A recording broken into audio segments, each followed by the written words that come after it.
Alors, la sorcière plongea la main dans un sac noir posé au sol à côté d'elle, et elle en sortit une longue chaîne dorée. Les deux extrémités étaient jointes, sans qu'on puisse distinguer le point où elles se rejoignaient. On avait beau tirer dessus, elle ne se brisait pas. La sorcière la passa aisément au cou de Florimond et lui dit « Tu ne crains rien tant que cette chaîne est à ton cou, mais prends garde, car si un jour tu la saisissais entre tes doigts, tu connaîtrais le même sort que tes prétendants, et tu y finirais suspendu. Quant au roi et au prince qui souhaitent t'épouser, tu dois seulement les amener à prendre la chaîne entre leurs doigts, et ils se transformeront aussitôt en perles solides et brillantes. Là, ils resteront à jamais attachés, pourvu que personne ne brise la chaîne et n'en ôte les perles. »« C'est merveilleux !» s'écria la princesse. « Je suis impatiente que le premier se présente pour essayer. »« Et maintenant, dit la sorcière, puisque tu es là et que la nuit n'est pas finie, allons danser. Je vais convier nos invités. » Sur ces mots, elle se saisit d'un tambour et d'une paire de baguettes posées dans un coin, et se mit à tambouriner à la porte. Cela fit un vacarme terrible, et en un instant surgirent dans les airs toutes sortes de formes. Il y avait de petits elfes sombres avec de longues queues, des gobelins qui jacassaient en riant, et d'autres sorcières volant sur leurs balais.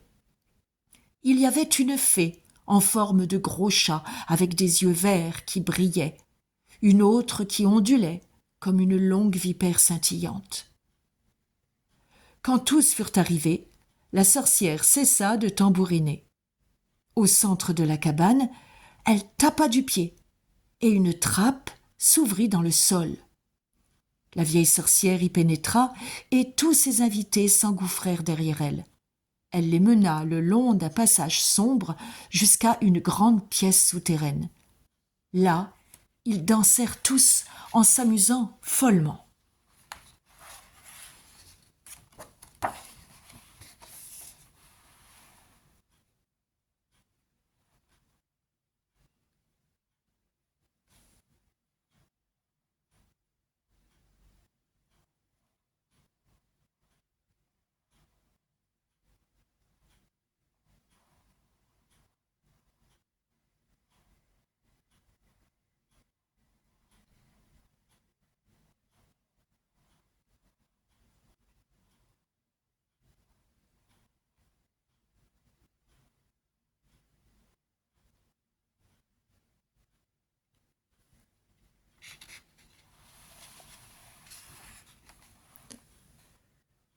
Mais, au premier chant du coq, les invités disparurent dans un nuage de fumée. La princesse se dépêcha de remonter le passage, de sortir de la cabane et de retrouver le gros oiseau qui l'attendait. Grimpant sur son dos, elle regagna le palais en un instant.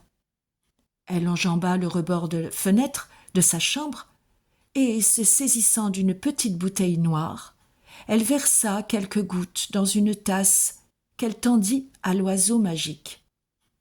À mesure qu'il buvait, l'oiseau rétrécissait jusqu'à retrouver sa taille d'origine. Il retourna sur le toit, et la princesse, après avoir fermé la fenêtre, alla se coucher et s'endormit. Et personne ne sut rien de son étrange voyage ni de l'endroit où elle s'était rendue. Le jour suivant, Florimond déclara à son père, le roi, qu'elle était tout à fait d'accord pour épouser le prétendant qu'il choisirait pour elle. Ravi de cette nouvelle, celui-ci l'informa peu après qu'un jeune roi arrivait depuis l'autre côté de la mer. Régnant sur un immense et riche pays, il avait pour projet d'épouser Florimond et de la remmener avec lui. Il s'appelait le roi Pierrot. On fit de grands préparatifs pour l'accueillir, et la princesse revêtit ses plus beaux atours.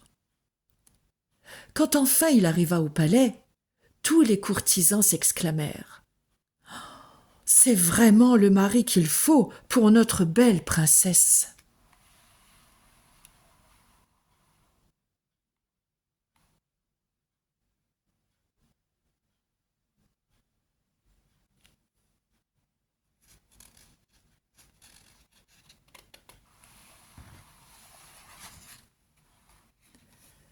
Car il était grand et beau, avec des cheveux noirs et des yeux comme des agates. Enchanté de la beauté de Fiorimonde, le roi Pierrot était infiniment heureux. Tout se passa à merveille, jusqu'à la veille du mariage.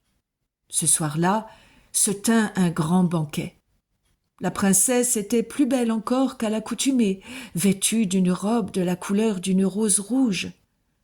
Elle ne portait aucun bijou ou ornement de quelque sorte que ce fût, à l'exception d'une mince chaîne d'or autour de son cou, d'un blanc laiteux. Quand le banquet toucha à sa fin, la princesse, assise aux côtés de son père, se leva de sa chaise d'or et s'engagea lentement dans le jardin. Elle s'arrêta sous un orme, regarda la lune briller. Quelques instants plus tard, le roi Pierrot la rejoignit, et, debout derrière elle, il la contempla en s'émerveillant de sa beauté. « Demain, ma douce princesse, vous serez ma reine, et vous partagerez tout ce que je possède. Quel présent souhaiteriez-vous que je vous offre le jour de notre mariage ?» Ce à quoi elle répondit: « Je souhaiterais un collier fait de l'or le plus précieux qu'on puisse trouver, et de la couleur et de la longueur de cette chaîne d'or que je porte à mon cou. »« Pourquoi portez-vous cette chaîne ?» demanda le roi Pierrot.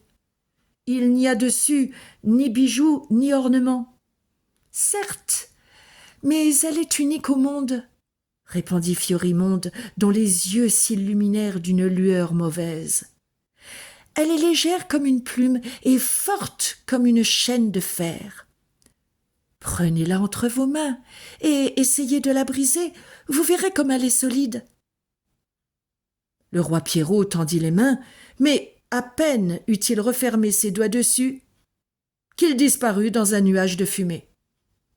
Sur la chaîne apparut alors une perle plus belle et plus brillante qu'aucune autre avant elle, aussi transparente que du cristal, mais irisée de reflets verts, bleus et or. La princesse Fiorimonde la contemplait en riant. « Ah, mon fier amant, êtes-vous là, mon collier le plus beau du monde ?» s'exclama-t-elle en faisant rouler la perle entre ses doigts délicats, tout en prenant garde à ce qu'il ne se referme pas sur la chaîne. Puis elle s'en retourna à la salle du banquet et dit au roi: « Je vous en prie, père, envoyez immédiatement quelqu'un chercher le roi Pierrot, car il était en train de me parler quand il a disparu subitement. Je crains de l'avoir offensé ou qu'il soit tombé malade. » Le roi ordonna à ses serviteurs de partir à sa recherche dans son domaine, mais personne ne put le trouver. Le vieux roi semblait offensé. « Il sera certainement prêt à temps pour le mariage demain, mais en attendant, cette attitude est inconvenante. »